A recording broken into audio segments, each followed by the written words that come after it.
Pues bienvenidos a esta segunda sesión del Consejo de Dirección de Ruta Cívica.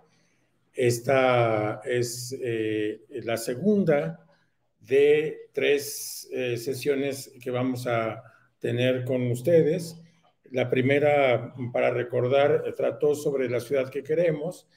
Esta va a tratar sobre gobierno y gobernanza en la ciudad, y la siguiente, que será el 14 del próximo mes, se dedicará a hablar sobre la ciudadanía. Vamos a tener dos rondas de participación entre los consejeros para después abrir el debate al público, a quienes nos están escuchando y viendo. Y vamos a hablar, como decía, sobre este asunto de cómo se organiza el gobierno de esta ciudad y cómo los ciudadanos también nos podemos organizar para poder trazar mejores rutas de gobierno entre nosotros. Quisiera comenzar dándole la palabra a Tania para que durante los próximos 5 minutos y igual tiempo para el resto de los consejeros tengan una primera intervención para dar paso después a una segunda ronda. Tania, tienes la palabra.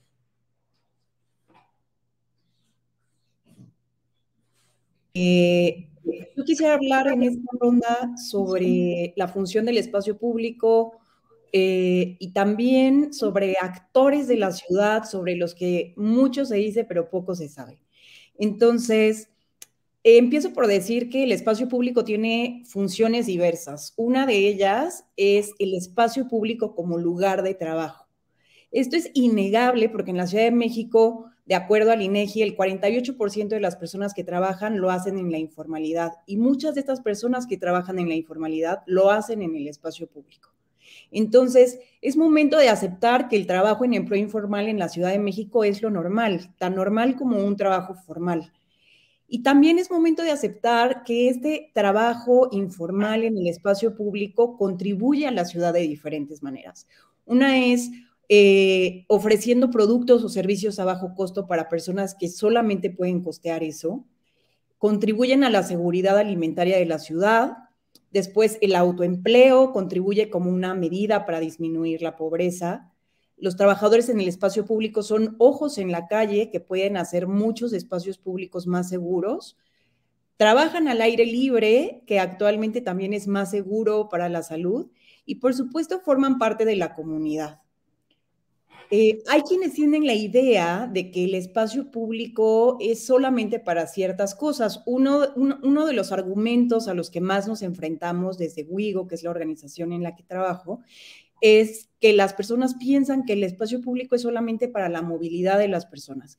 Y aunque la movilidad es muy importante y es un derecho humano reconocido en la legislación, este tiene exactamente la misma jerarquía y la misma importancia que el derecho al trabajo.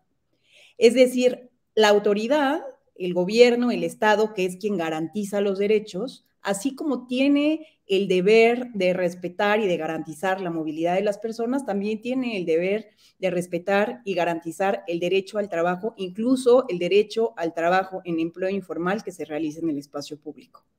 Y también es cierto que muchas de las disputas que actualmente existen sobre el espacio público podrían ser resueltas con una planeación de la ciudad que fuera incluyendo y contemplando sus diferentes funciones. En mi experiencia desde el trabajo con WIGO, cuando hablamos sobre espacio público y personas que trabajan en el espacio público, es muy común escuchar que estos trabajadores pertenecen a mafias, que son parte de la corrupción, que son peligrosos, que son sucios, que dañan la imagen urbana. Todos estos argumentos conforman el estigma que viven las personas trabajadoras en el empleo informal. Y con esto de ninguna manera quiero decir ni que sean perfectos o perfectas, ni que no deban de cumplir con la ley, pero es justamente ese el punto.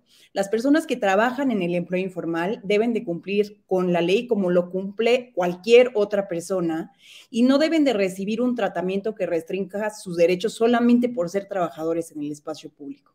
Y ya hablando de la ley, Debo decir que cuando hablamos de construir ciudad y de la función del espacio público, es muy importante que nos fijemos cómo se va construyendo la ley, porque ahí va a decir cómo va a ser la ciudad o cómo se supone que debe de ser. Entonces, el trabajo informal en el espacio público, a diferencia de lo que muchas personas piensan, no es ilegal. Hay un reglamento de personas trabajadoras no asalariadas desde 1975, existe el Acuerdo 1198 y el Reglamento de Mercado sobre Comercio en el Espacio Público, y no solamente eso, sino que la Constitución de la Ciudad de México dice que en la ciudad se protege el trabajo no asalariado y que va a haber una legislación que establezca zonas de comercio y de cultura popular que se van a definir de la mano de los trabajadores, con la participación de los trabajadores mismos. Entonces, esta ley que está pendiente en el Congreso de la Ciudad desde 2019, es decir, los transitorios de la Constitución dice que tuvo que haber estado lista en 2019 y no ha sido así, también debe de establecer una serie de aspectos en materia urbana, espacio público, fiscal, de salud pública y de seguridad social para los trabajadores. Entonces, esta falta de certeza jurídica, porque no existan legislaciones que establezcan derechos y obligaciones claras, es precisamente lo que hace que se generen situaciones donde la autoridad se presenta frente a los trabajadores como si les estuviera haciendo el favor de permitirles trabajar a cambio de una cuota. Entonces, si no ponemos esos, diría yo que como un primer paso para que deje de existir ese espacio para la discrecionalidad de la autoridad, tiene que haber una legislación clara. Y solamente reiterar que estas ideas sobre el espacio público no salen de mi ronco pecho, sino que también hay instrumentos internacionales que ya señalan al espacio público como lugar de trabajo, como la recomendación 204 de la Organización Internacional del Trabajo, o bien la nueva Agenda Urbana de Naciones Unidas que profundiza sobre el derecho a la ciudad. Y hasta ahí dejaría mi primera participación. Muchas gracias, Tania. Ahora vamos a darle la palabra a Nacheli Ruiz, por favor. Muchas gracias. Bueno, pues buenas noches. En esta primera intervención yo me quiero centrar a hablar un poco de, digamos, el otro lado de la moneda del tema de esta tarde, que es el tema de la gobernanza y qué es lo público. Ya Tania estuvo platicando un poco como del espacio público, digamos, físico de la ciudad y de el orden que regula y que está detrás de ese espacio público, pero yo me quiero centrar un poco en lo que pasa en el espacio público en el sentido más bien de lo político, y para eso una de las primeras cosas que me gustaría reflexionar con ustedes es el tema de la gobernanza.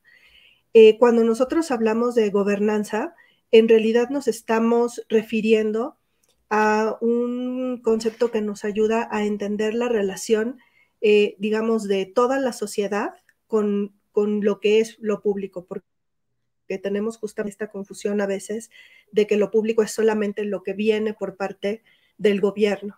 Y en realidad lo público y el interés público lo hacemos muchas personas de diferentes maneras.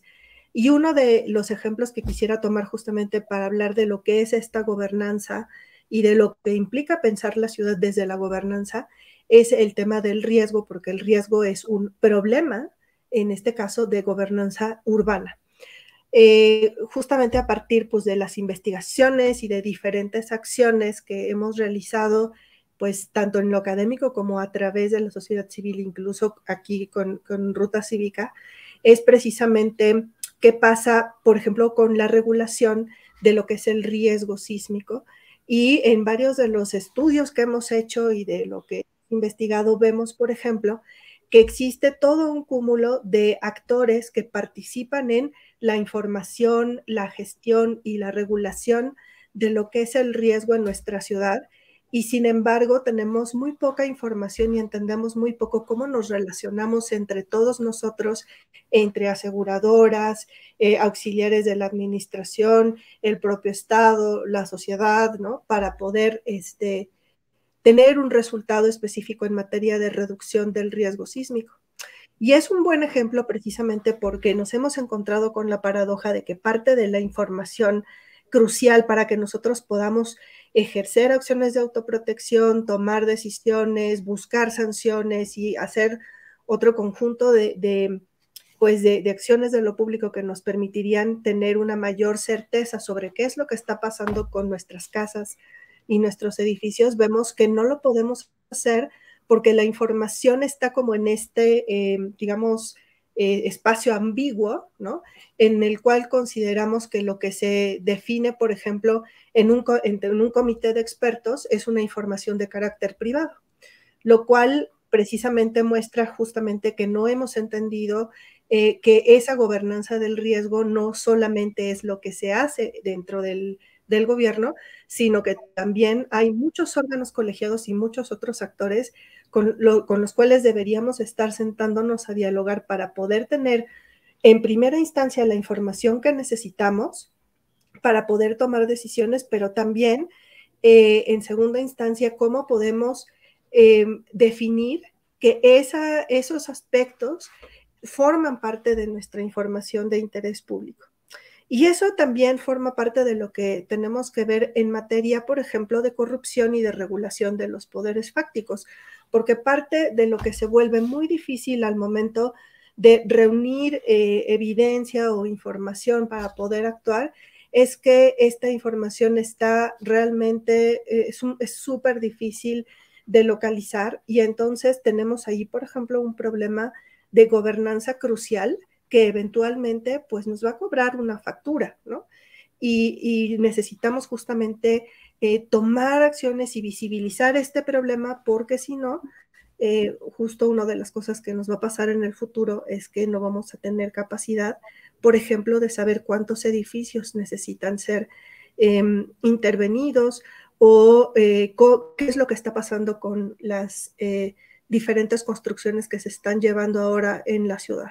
Entonces, es solo un ejemplo de muchos, justamente de cómo hay una cierta ambigüedad que podríamos resolver si viéramos o si tomáramos ese espacio político como un espacio de todos y justamente definiéramos información de interés público como algo que nos corresponde y que nos toca a todos, en lugar de verlo como un problema de que cada quien tiene como su pequeño coto. Y bueno, con eso cierro esta primera idea y después abundaremos un poco más en los mecanismos para hacer esto. Gracias. Gracias, Nacheli. Por favor, Armando Rosales, te toca. ¿Qué tal? No, muy buenas noches y un saludo y un gusto estar aquí con todos y todas. Retomando lo que dicen nuestras dos compañeras, yo me gustaría abordar un aspecto a partir de esta conceptualización que se ha delineado sobre el espacio público, ¿no? No solamente como un espacio físico de encuentro, sino un espacio eminentemente político y de construcción ciudadana, y también un espacio pues, de choque, ¿no? De diferentes posturas y diferentes visiones sobre la ciudad. Y aquí yo creo que en cuestión de la gobernanza de la ciudad, la planeación urbana juega un papel fundamental, ¿no? La planeación en sí, a final de cuentas, la planeación es una toma transversal y racional de decisiones a priori en la que visualizamos una idea, una imagen objetivo de ciudad y en la que planteamos cómo nos gustaría que fuera esa construcción de la ciudad y a final de cuentas la construcción de la ciudadanía como un espacio democrático y de derechos. Y en ese proceso de toma de decisiones, en la ciudad no solamente debería de contar con todos los mecanismos que permitan la participación adecuada, la participación democrática y una participación que permita que actores con diferentes pesos y diferentes pesos políticos puedan expresar sus opiniones acerca de la visión de ciudad. Y a final de cuentas, pues la ciudadanía, todas las ciudadanas y todos los ciudadanos son los que mejor conocen el territorio, su proximidad, sus vecindarios, las luchas que se dan por manifestarse en el propio espacio público, esas luchas que se dan entre el comercio que se da en la vía pública, entre espacios que tienden a privatizar, que tienden a privatizarse y que se tienden a convertir en espacios de consumo, entre barrios que tienden a segregarse del resto de la ciudad y que se autoaíslan de la ciudad, entre otros barrios que quedan excluidos de acceder a la ciudad y que quedan de acceder al espacio público por las propias condiciones de marginación y de segregación socioespacial a la que se enfrentan. Entonces, ese proceso de construcción de otra forma de gobernanza de la ciudad es lo que está en juego y en disputa. La ciudad creó recientemente, por ejemplo, el Instituto de Planeación Democrática y Prospectiva de la Ciudad de México, y fue un proceso difícil, ¿no?, de participación, en el que si algo nos ha quedado claro es que no es completamente autónomo y que no ha garantizado una verdadera participación democrática de todas y de todos los diferentes actores en la ciudad. Y ese es un proceso difícil, es un proceso en el que debemos de colaborar todas y todos. En cómo podemos los ciudadanos, a través de una institución, por ejemplo, del gobierno, que se escuchen las diferentes organizaciones, fuera del clientelismo, fuera de la corrupción, fuera de otros procesos con los que se ha manejado y se ha llevado a cabo la gobernanza urbana de la ciudad.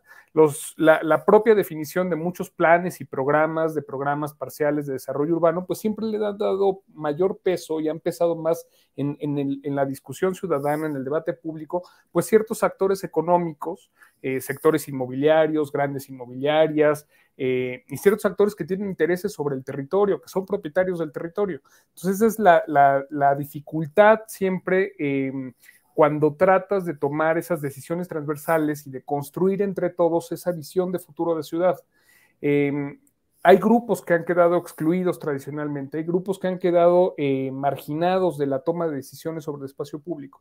Y eso se manifiesta, pues, a final de cuentas, en los problemas urbanos que todos conocemos y que todos conocemos, ¿no? En problemas de segregación, problemas de movilidad, problemas de acceso a los servicios públicos, problemas de riesgo, problemas de acceso a una vivienda adecuada. Y recientemente se ha puesto en redes sociales, sobre todo, se ha discutido mucho más y con mayor intensidad el derecho a una vivienda adecuada, sobre todo para las jóvenes, los jóvenes y otros grupos que han quedado excluidos. Y ahí no debemos de olvidar que no existe en la actualidad verdaderas políticas de vivienda que garanticen o que tenga una intervención de veras tanto el gobierno como de un control sobre otros intereses y otros actores privados que influyen en las políticas de suelo y las políticas de dotación de vivienda en la ciudad, que nos garantice una vivienda asequible, una vivienda que todos puedan acceder, y que no esté manejada ni tanto por grupos clientelares como ha ocurrido tradicionalmente con muchos grupos que habían sido los que gestionaban vivienda y que gestionaban los apoyos y que gestionaban los accesos, pero también han quedado fuera otros grupos que desde la autogestión, desde el territorio, desde un trabajo comunitario, desde un trabajo cooperativo, de un trabajo de gestión, también tomaban pequeñas decisiones y que hacían esfuerzos. Entonces, yo diría que es un panorama no fácil, pero en el que tenemos que seguir trabajando todos si queremos una verdadera gobernanza democrática de la ciudad. Muchas gracias, Armando. Ahora vamos a darle la palabra a Rocío Vázquez, por favor.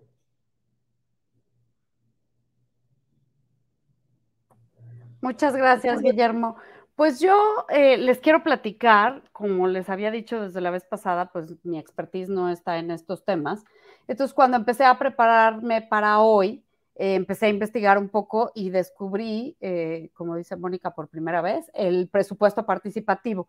Y lo quiero poner de ejemplo para que puedan entender como todo de lo que estamos hablando a las personas que están como yo, que somos un poco nuevos en esto.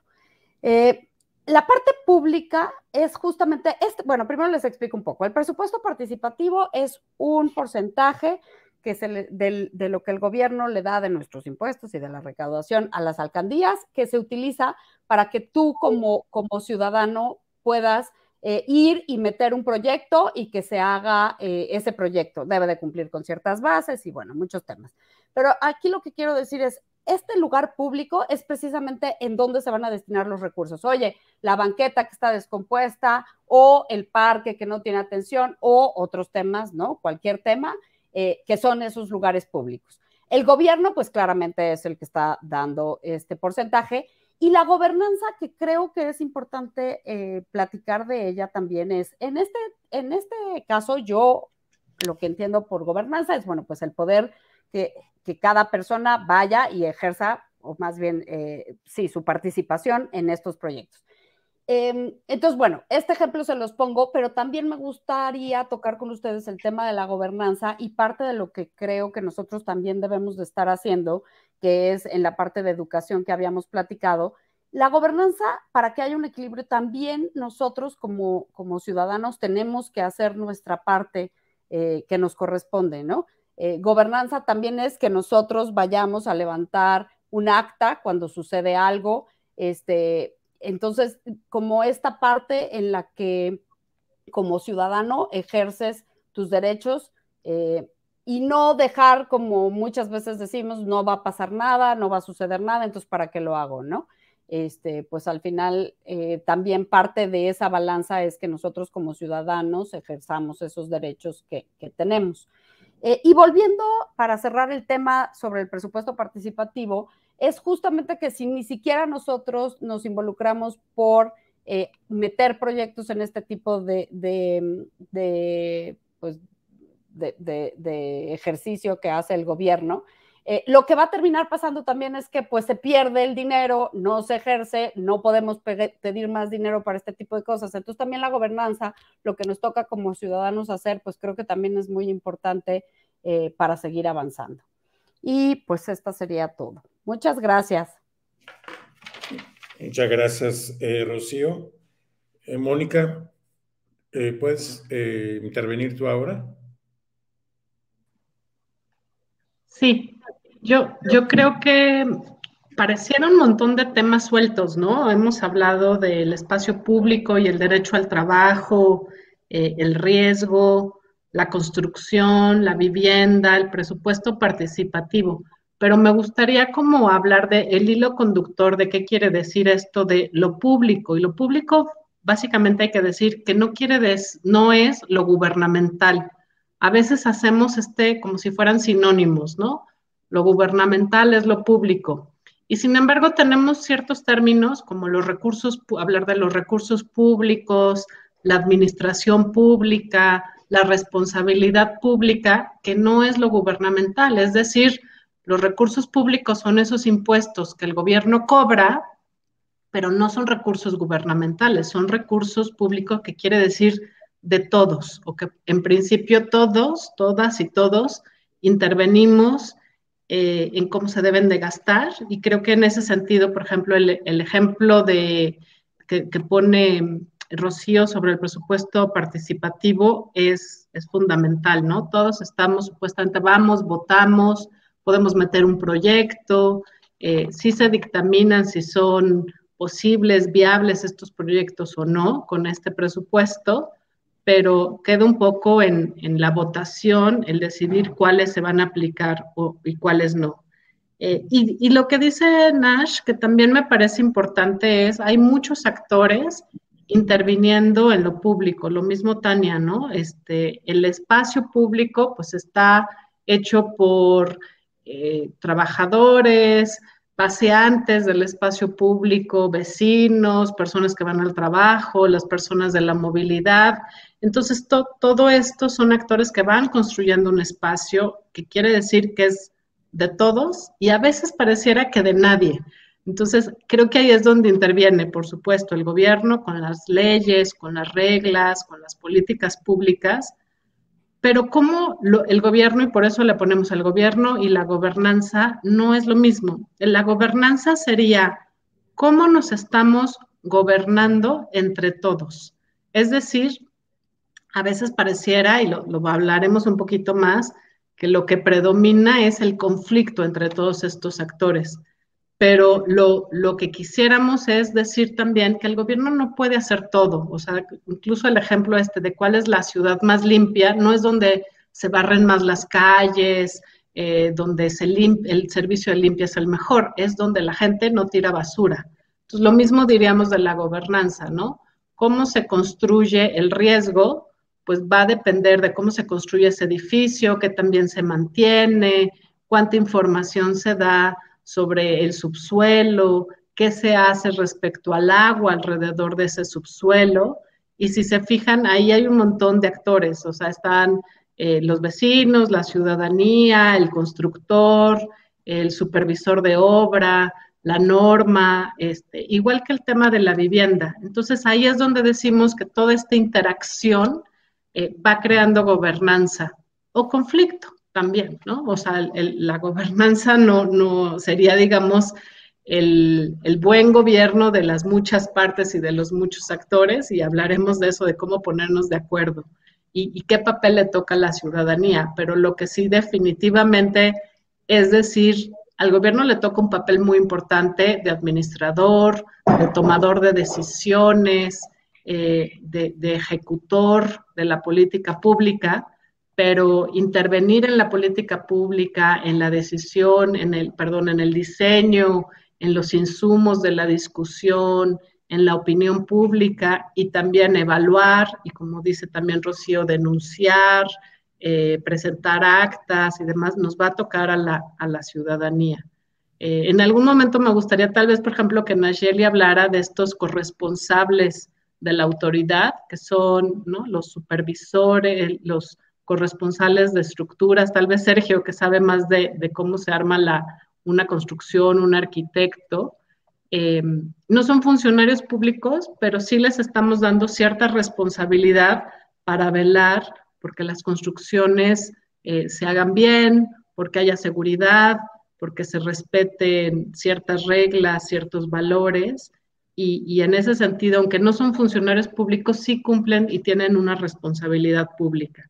Entonces esto lo podemos ver como con muchas capas, y creo que es importante en ese sentido ir desmenuzando cada una de esas capas y decir, bueno, a la ciudadanía que nos toca, al gobierno que nos toca, al mercado y al sector privado que le toca, y cómo hacemos mejores reglas para entretejer todos esos papeles de una manera como más cooperativa, por un lado, con una visión también amplia, ¿no? Esto que dice Armando es muy importante. Las visiones de la planeación tienen que ver con cómo alineamos la ciudad que queremos, que es lo que estuvimos hablando la vez pasada, y cómo construimos esa gobernanza hacia la ciudad que queremos, de parte de muchos actores, de muchos temas como los que estamos tratando aquí, y de un largo plazo, más allá de una administración, más allá de el diputado, la diputada que está 3 años, el Congreso, que se discuten ciertas leyes, pues la ciudadanía y la gobernanza estamos aquí más tiempo, ¿no? Entonces, ¿cómo construimos eso hacia el futuro? Muchas gracias. Una pregunta, ¿está Sergio con nosotros? No, ¿verdad? Sergio, ya estás. Bueno, Sergio, perdón, nada más quería asegurarme que estás aquí. Voy a darle la palabra primero a Tania Sánchez y después vas tú, Sergio. Qué bueno que ya andas por acá. Hola, gracias, Guillermo. Gracias a los colegas por los puntos que han puesto sobre la mesa. Yo quisiera añadir una capa más al tema del espacio público, el espacio de todos.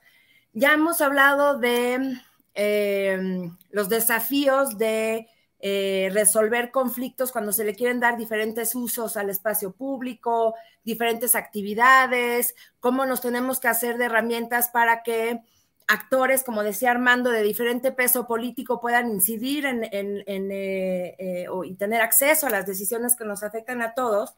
Pero entonces,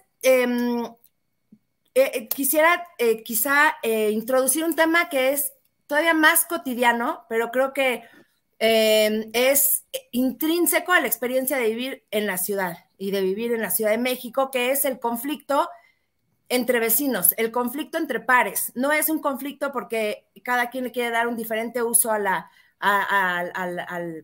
un espacio que a lo mejor tiene un permiso u otro permiso. Es el conflicto de vivir y tener que convivir en el mismo espacio con otros, que son tus pares, tus iguales. Veía yo que la encuesta nacional de seguridad pública urbana del INEGI para el segundo trimestre del 2021 registra que el 33.9% de las personas tuvieron un conflicto de su vida cotidiana, en su vida cotidiana. De este 33.9%, 77.7% dicen que fue un conflicto con sus vecinos. Y después 26.9% con desconocidos, 14.6% con las autoridades, pero o sea, tenemos claro, en una ciudad de estas características, una conflictividad entre nosotros, y ni siquiera hemos hablado de intereses diferentes más que el interés de poder vivir tranquilo en tu casa, en tu espacio, y el desafío de darnos herramientas para resolver estos conflictos, para tener una convivencia mejor, pensando en que sea por la vía del diálogo, la intermediación, la mediación y la conciliación. ¿De qué estamos hablando? O sea, estamos hablando de algo que creo que todos hemos vivido. Estamos hablando de que el vecino, la vecina, nos hace pasar noches con escándalos, el vecino, la vecina que tira la basura donde no la tiene que tirar, que obstruye el espacio público, y yo siento, y estas encuestas lo revelan así, que la falta de conocimiento o la falta de herramientas y de instituciones que nos den confianza para resolver este tipo de conflictos, para que no escalen, ¿no? Para que no se pase de los gritos, los sombrerazos y los insultos a golpes y a peleas y historias que uno lee y que seguro que está en estas encuestas. Pensaba yo, y todos los que tenemos mascotas, yo creo que en muchos momentos hemos tenido esta situación, y se vive como una suerte de desamparo, ¿no? O sea, como que a veces se logra resolver si la otra persona entra en un diálogo contigo, pero esta necesidad de tener herramientas, instituciones creíbles, transparentes, que nos den confianza para resolver este tipo de conflictos. Algo que nos habla como de que hay algunas herramientas, pero que o no se conocen o no se usan porque no se confía.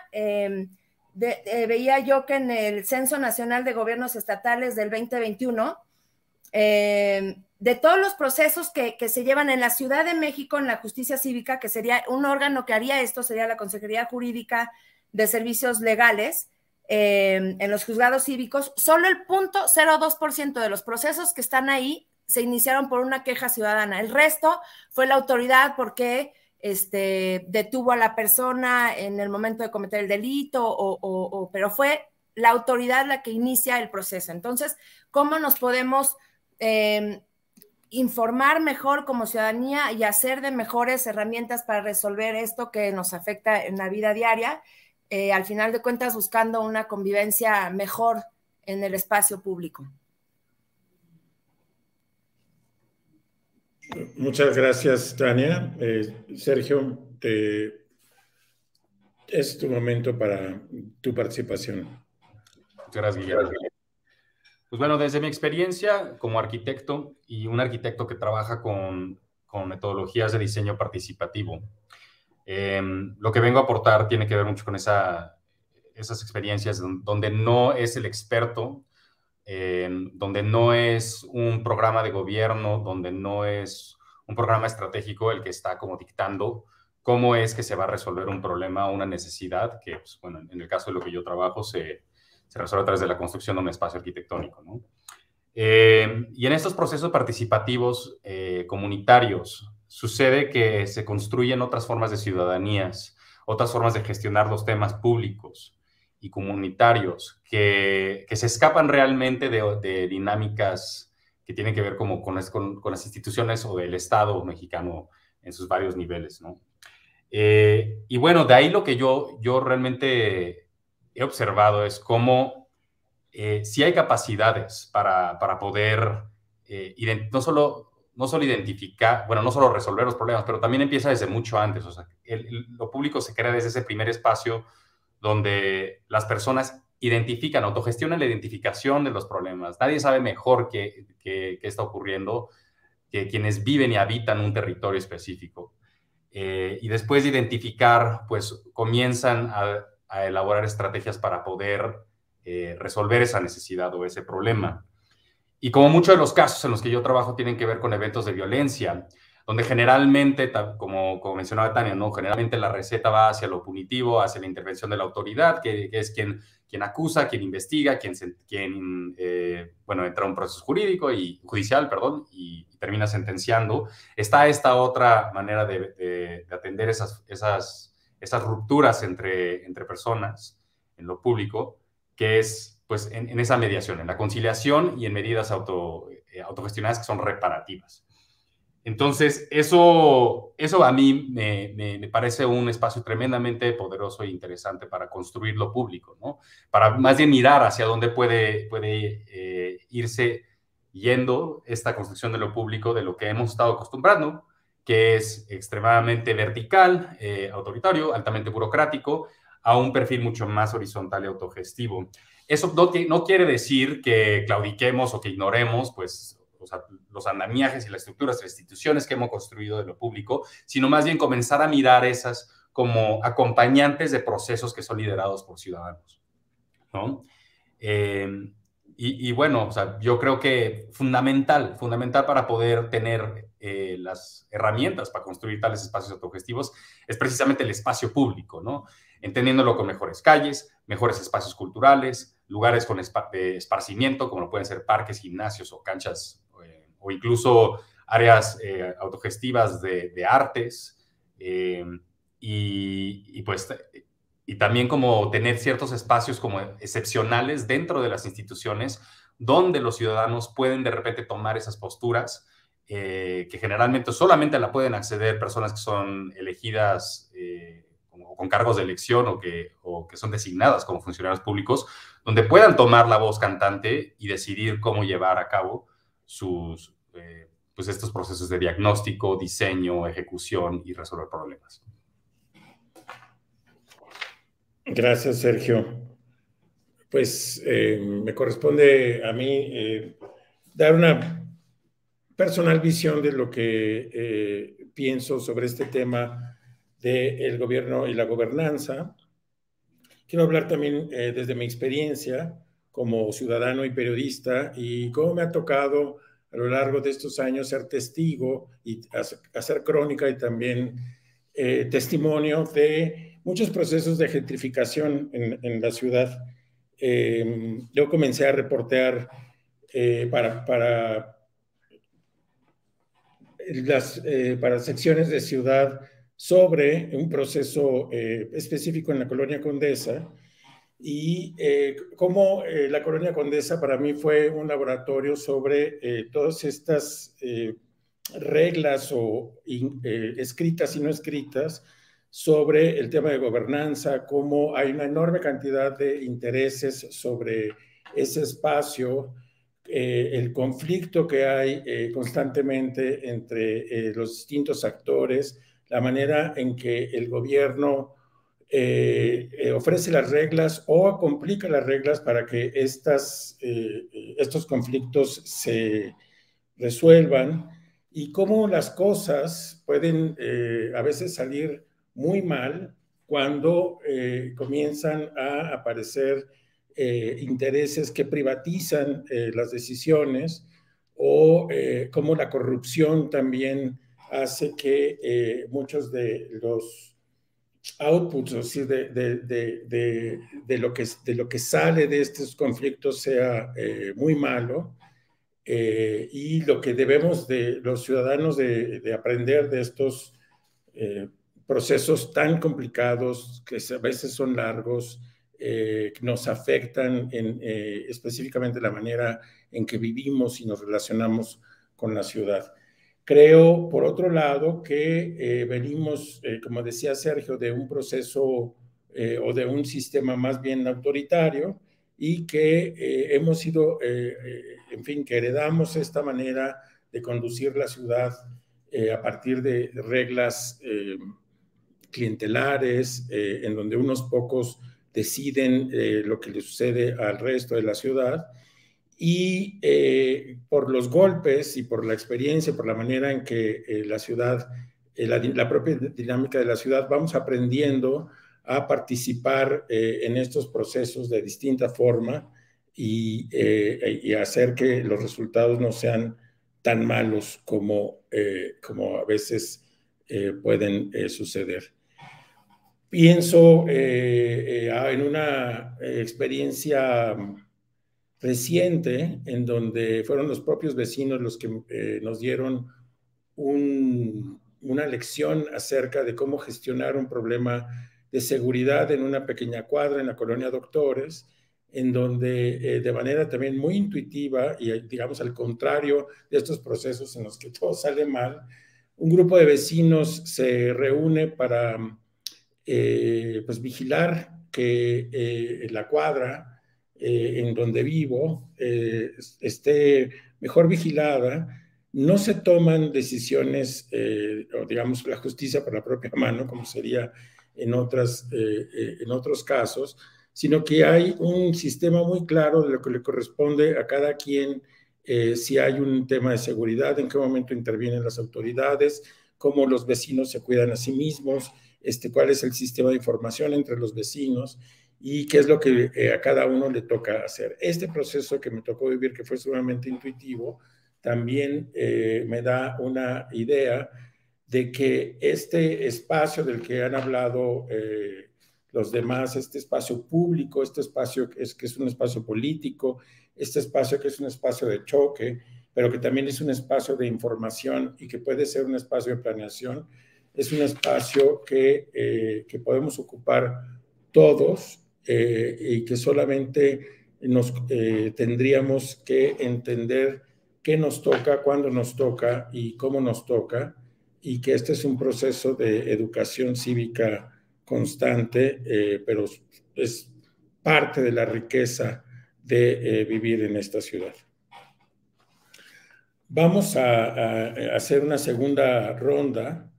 Si quieres comenzamos otra vez con Tania, con unas intervenciones. Tania, a partir de ahora y todos los demás de 3 minutos. Pues primero Tania. decirles que justo van a decir, ¿por qué si Tania ya nos dijo que es legal y que existen leyes, es tan importante que exista la legislación secundaria y por qué hay tantos conflictos? Es importante saber y dejar claro que, como les dije, el reglamento de trabajo no asalariado es del 75, el acuerdo 1198 fue creado para el centro histórico, pero se aplica en toda la ciudad, y también es cierto que hay una serie de trabajadores que discrecionalmente pueden entrar como no asalariados o dentro del 1198 y depende de lo que decida la autoridad. Entonces es urgente, es indispensable que exista una legislación que sea vigente de acuerdo a las condiciones existentes actualmente en la ciudad y que respete los derechos de los trabajadores, pero sobre todo que se realice con la participación de los trabajadores. No va a haber una ley, un reglamento o una política pública que pueda ser exitosa si no participan en su diseño las personas que van a ser afectadas por ellos.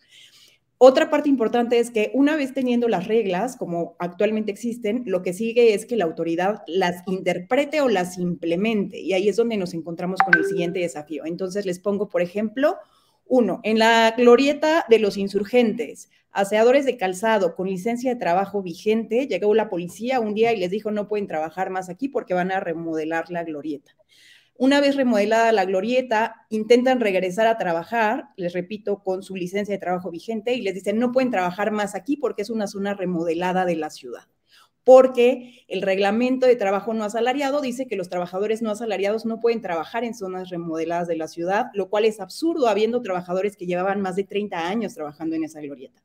Fue un caso en el que intervino la Comisión de Derechos Humanos de la ciudad, la Unión de Aseadores de Calzado, la Secretaría del Trabajo, incluso la Secretaría de Gobierno de la ciudad y la organización para la que yo trabajo, que es WIGO, y se logró establecer que ese trato era discriminatorio y regresaron a trabajar las personas que tenían su licencia de trabajo vigente. Ese es un ejemplo. Otro ejemplo.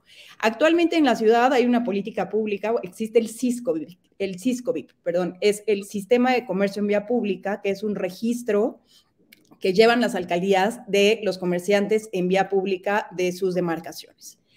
¿Qué nos han dicho los comerciantes en vía pública de diferentes alcaldías que no están relacionados en absoluto? Que ellos quieren pagar el SISCOBIP, que se pagan derechos trimestrales por ocupar el espacio público para trabajar, pero que la alcaldía no les permite pagar el SISCOBIP porque les dice que ya no hay más espacios de trabajo en el espacio público, aunque esa misma persona lleve trabajando ahí mucho tiempo y habiendo pagado anteriormente el SISCOBIP, y les dicen que no les van a dar sus boletas de pago. Eso no quiere decir que la autoridad no pase a cobrarles periódicamente.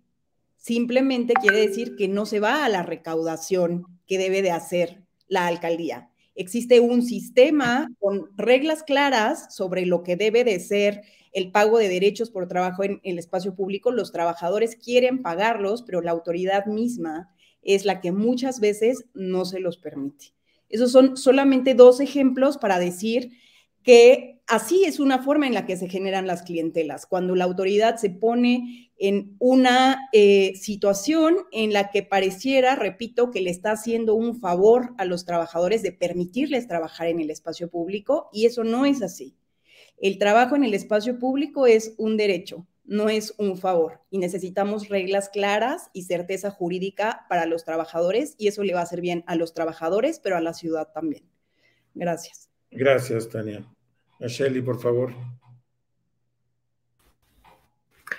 Muchas gracias. Pues la verdad es que hay muchos puntos que podríamos tratar justo hablando de lo que está pasando en la ciudad en términos de gobernanza, pero voy a retomar solamente un par de cosas porque nuestro tiempo es breve, pues que también refleja alguna de las inquietudes que ya han expresado mis compañeras y compañeros. Creo que en materia de gobernanza, una de las cosas que son súper importantes es ver cómo pensamos, o sea, por un lado, la parte de certeza para todos, de lo cual hablaba Tania, y de las reglas del juego claras que abarcan no solamente la parte, digamos, regulatoria de lo que deben de hacer la autoridad, sino también la parte en la cual nosotros entramos, digamos, como actores, con ciertos compromisos dentro de lo público, por ejemplo, en el manejo del riesgo o en el manejo del espacio público, como ya lo señalaban. Pero también creo que una de las partes sustantivas es el manejo junto de las diferencias, porque estamos pensando la ciudad como un espacio de conflictos que en realidad no debería ser de conflictos, pero sin embargo la ciudad es un espacio de diferencias, ¿no? Ya habló Tania Sánchez también la vez pasada de qué pasa cuando tenemos diferencias entre iguales, ¿no? Pero creo que parte de los grandes conflictos de nuestra ciudad tienen que ver con que no todos los actores actuamos con los mismos principios y con los mismos poderes en la toma de decisiones en la ciudad. Y eso me parece súper importante. Creo que parte de la gobernanza es mantener, crear, respetar, resguardar las instituciones y digamos, las herramientas que tenemos a nuestro alcance para dirimir los conflictos, particularmente si esos conflictos se dan entre actores que tienen diferentes posiciones de poder. Y aquí, por ejemplo, retomo también parte de lo que nos platicaba Armando, porque también uno de los grandes temas de nuestra ciudad es la vivienda, pero también el tema pues del poder de las inmobiliarias, ¿no? Que también es uno de los grandes temas que tenemos que ver cuando hablamos en materia de riesgo. Y me parece en ese sentido que una de las cosas que nos ha faltado muchísimo, derivado de lo que ya mencionaron de nuestra herencia autoritaria, es que no tenemos instituciones que nos funcionan a todos, ¿no? Cuando nos funcionan a nuestro grupo, las respetamos, pero cuando le funcionan al grupo opositor, no las respetamos. Y creo que esa es la visión que hay que cambiar. Creo que nos faltan instituciones y herramientas con autonomía que nos permitan justamente dirimir estas diferencias, especialmente si estamos hablando de actores con distintos recursos y con diferenciales muy fuertes de poder. Y creo que en la medida en la que nosotros podamos hacer esta gobernanza de los conflictos urbanos, también vamos a poder atender las cosas urgentes de la agenda que nos están generando problemas, y en particular, por ejemplo, pues está obviamente el caso de cómo creamos los riesgos en la ciudad, porque estas diferentes visiones también tienen efectos en la gestión de esos recursos estratégicos. Entonces, creo que esas serían como las ideas clave, a reserva de que después vamos a tener que volver a hablar mucho de algunas de estas cosas y profundizar. Muchas gracias. Muchas gracias, Nacheli. Armando Rosales, por favor. Listo. Fíjate que me dejan y me lleva a reflexionar muchos de los aspectos que han mencionado todas las compañeras, los compañeros, y hay 2 puntos que me gustaría remarcar en esta intervención. Uno, que si bien podemos tener instituciones y leyes actualizadas, hay momentos en los que no todos los actores son escuchados igual por las propias instituciones de gobierno y no todos los actores pueden llegar de la misma manera a tratar de hacer escuchar su voz dentro del gobierno y de diferentes formas de gobernanza. Hablo, por ejemplo, el caso de Joco, ¿no? Y de los vecinos del pueblo de Joco contra lo que está pasando en estos desarrollos inmobiliarios que se encuentran a un costado. Hablo el caso de muchas todavía de las familias que han luchado por los procesos de reconstrucción en la Ciudad de México. Hablo el caso de las violaciones constantes al uso del suelo en la Ciudad de México, en el que un proceso, cuando llegan, construyen, violan sellos de clausura, vuelven a construir, reedifican, las personas que tienen los recursos materiales para poder hacer construcciones que violan la normatividad en uso del suelo y que generan vivienda especulativa, que no ven la vivienda como un derecho, sino la ven como una mercancía. Y ves tú, después de esos procesos, que para cuando puedes llegar a instancias como la PAOT, la Procuraduría Ambiental y de Ordenamiento Territorial de la Ciudad, cuando puedes llegar a la CEDUBI, cuando puedes indagar en ciertos aspectos, ya la construcción está terminada, con el tiempo la están habitan y, digamos, se salieron con la suya.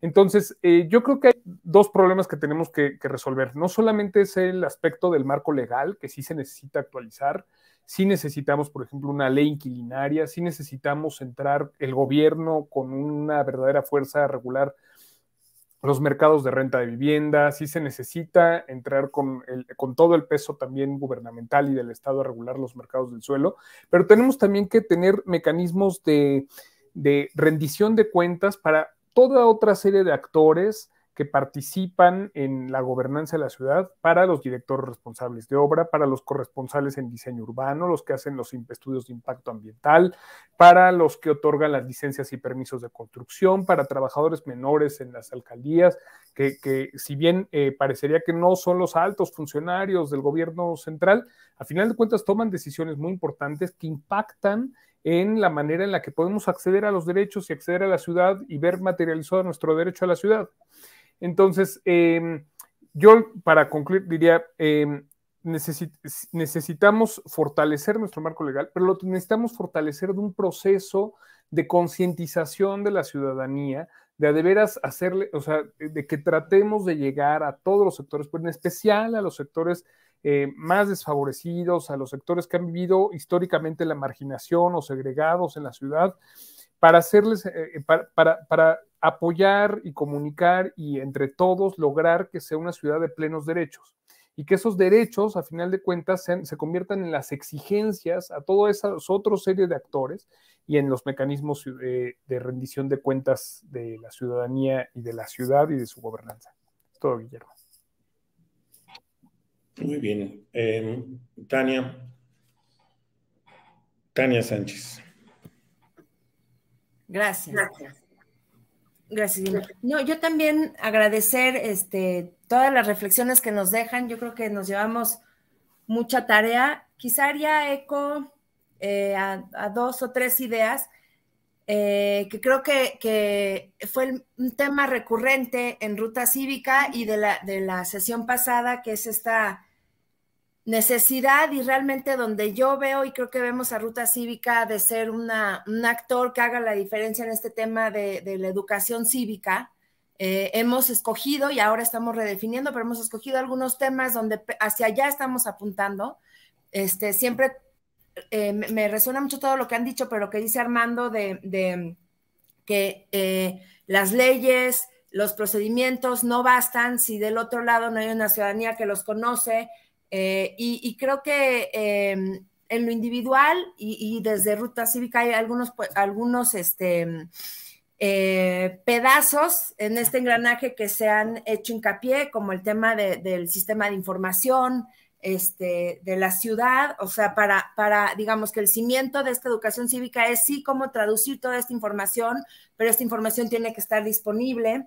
El tema recurrente del clientelismo, o sea, algo que decía mi tocaya, me resuena mucho, que tenemos que entender cómo se producen y se reproducen las clientelas en cada uno de estos sectores en los que hemos estado poniendo el dedo, y algo que es ineludible, que es cómo esto también tiene un papel y un impacto en las elecciones, ¿no?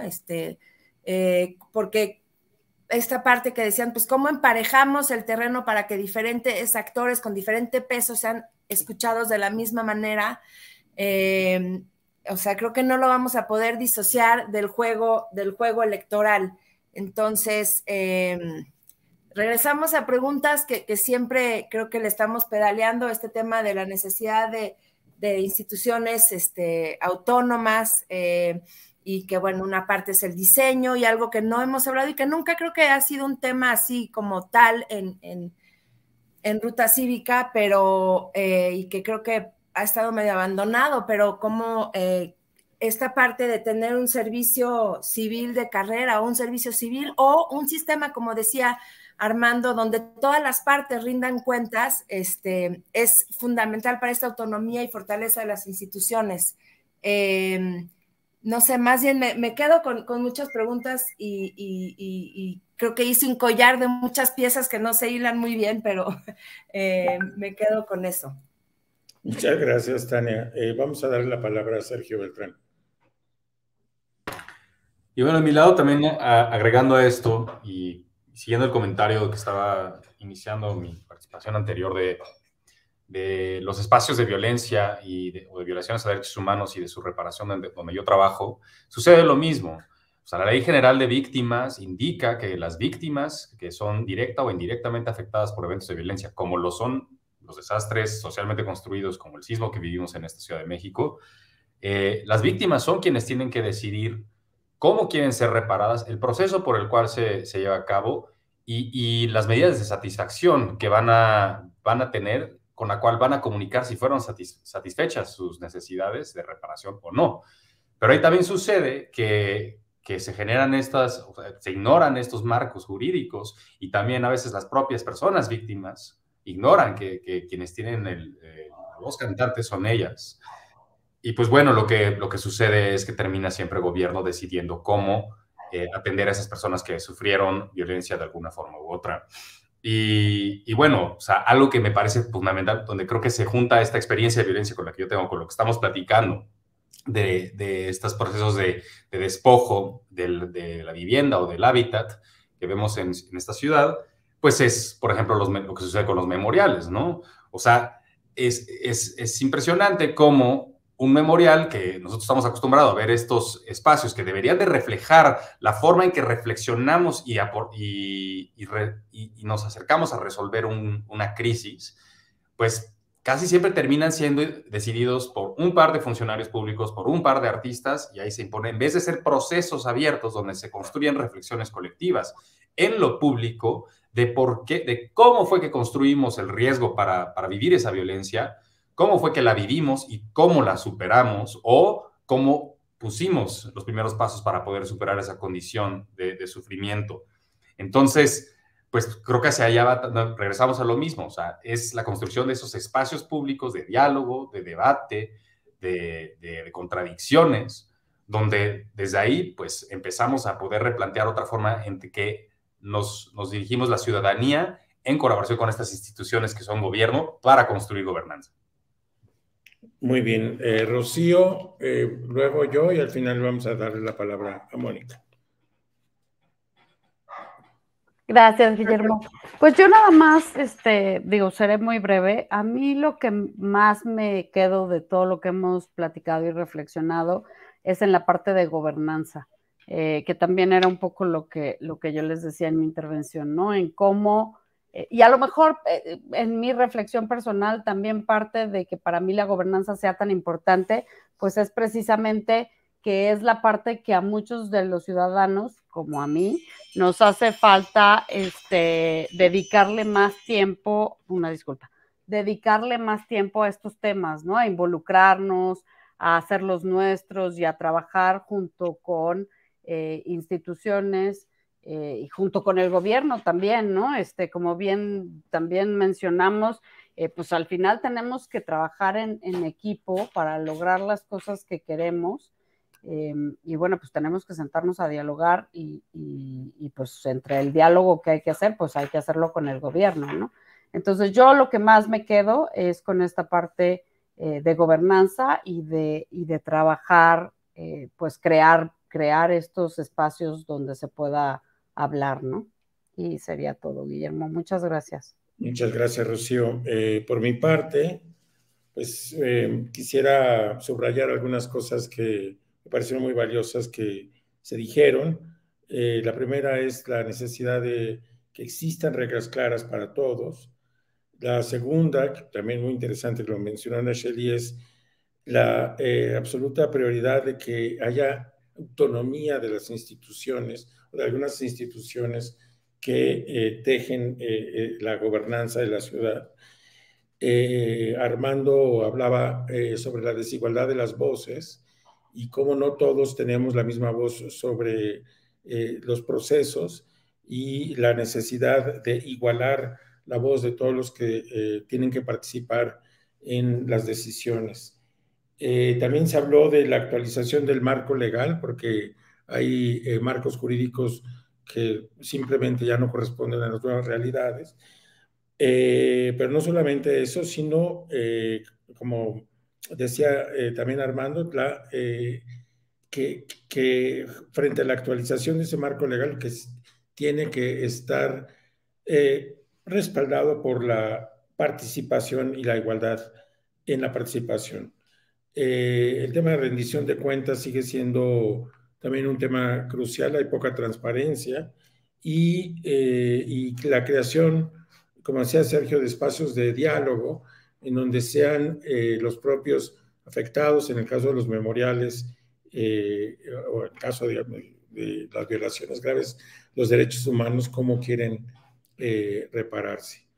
Y finalmente vamos a darle la palabra a Mónica para que cierre esta ronda de participación.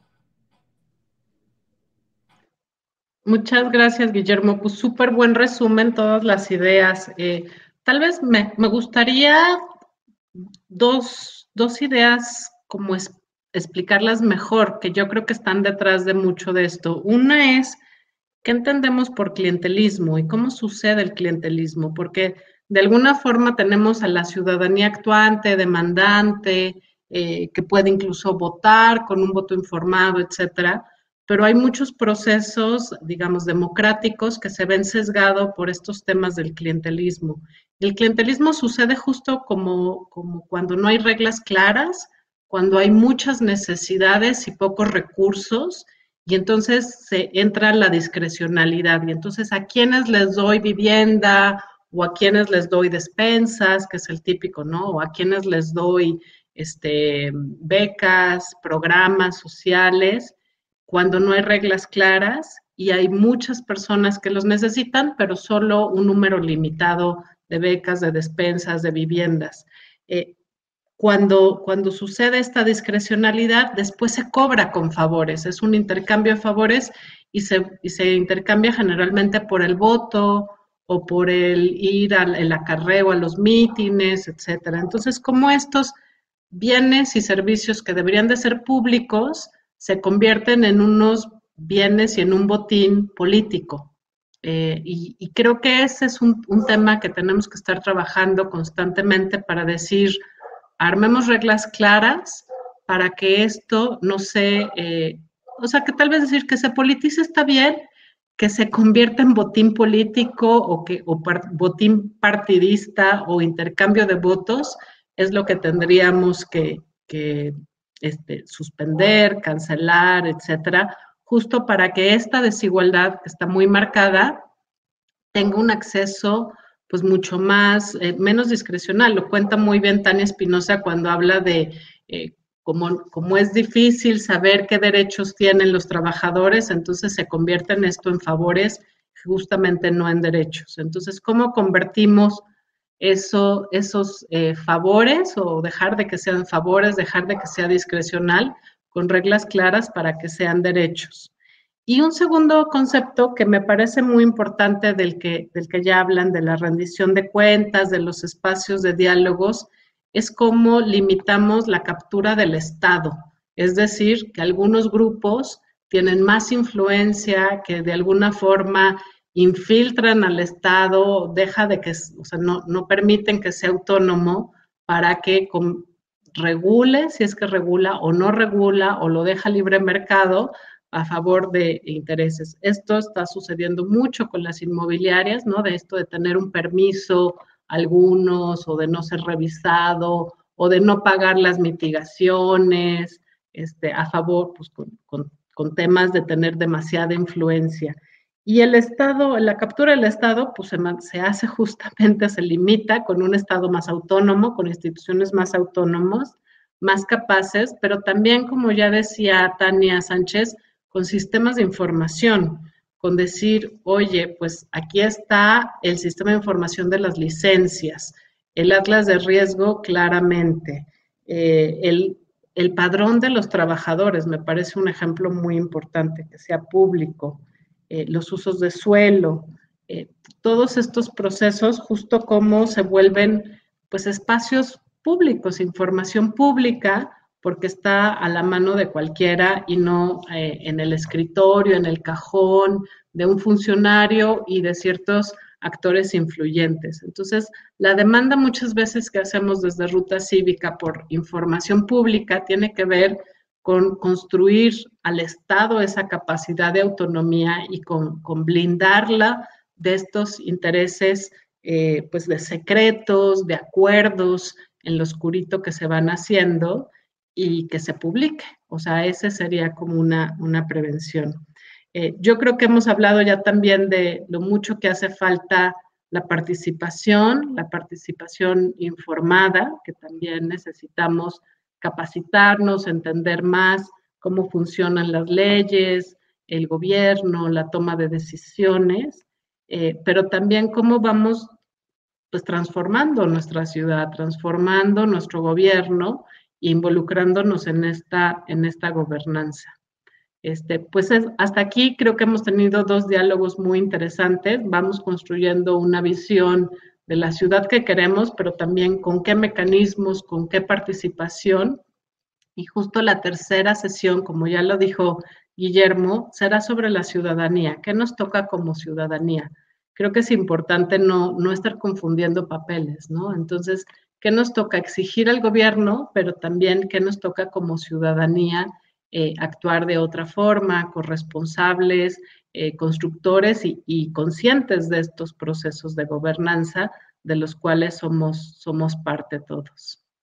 Pues muchas gracias, Guillermo. Creo que hasta aquí, queridos consejeros, consejeras, estamos contentos de estas discusiones que nos van formando una pues, visión colectiva, alineada, súper rica, con muchas visiones y especializada y no especializada, ¿no? Lo hemos dicho, como que nos gusta ser tanto especialistas como no especialistas, como conocedores de que no conocemos suficiente y de que tenemos que aprender un montón. Pues sí, ciudadanos al fin y al cabo. Pues bueno, nos vemos el próximo 14 de marzo en este mismo espacio para la tercera y última reunión del Consejo Directivo de Ruta Cívica. Muchas gracias.